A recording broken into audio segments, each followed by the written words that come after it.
warahmatullahi wabarakatuh. Video kali ini saya akan menyampaikan penjelasan mengenai apa itu negara. Menurut Max Weber, negara merupakan suatu masyarakat yang memonopoli penggunaan kekuatan fisik pada suatu wilayah tertentu.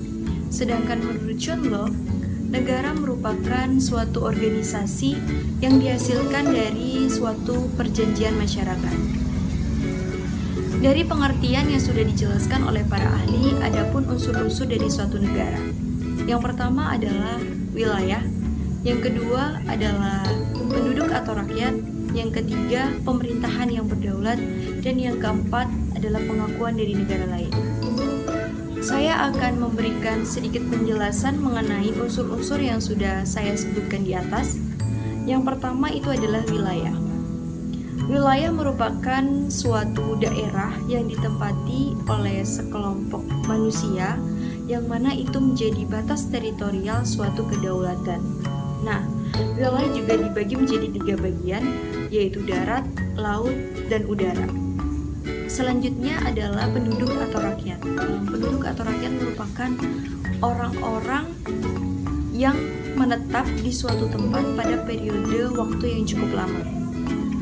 Dan penduduk juga merupakan suatu unsur terpenting dari sebuah negara, karena negara tanpa adanya penduduk atau rakyat tidak dapat berdiri, karena suatu negara itu harus dilengkapi di dalamnya itu oleh penduduk. Jadi di dalam suatu negara harus ada penduduk atau rakyat.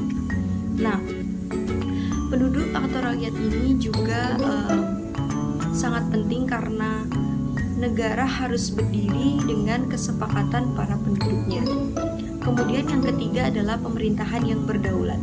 Yang dimaksud pemerintahan berdaulat di sini adalah pemerintahan itu adalah suatu lembaga yang ada di dalam negara, yang mana itu menjadi kekuasaan tertinggi dan menjalankan tugas untuk mengatur atau melaksanakan pemerintahan di suatu negara tersebut.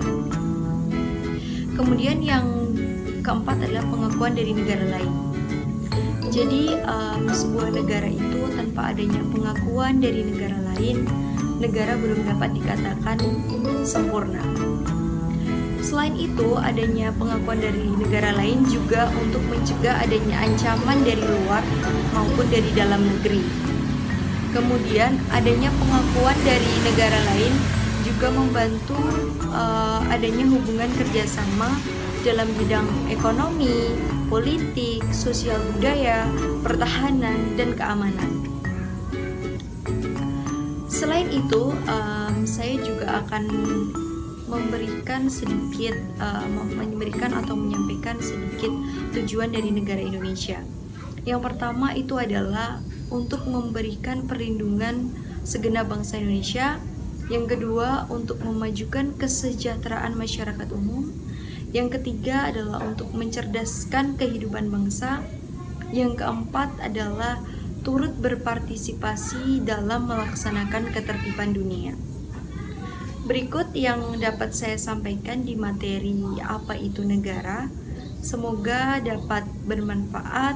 Terima kasih. Wassalamualaikum warahmatullahi wabarakatuh.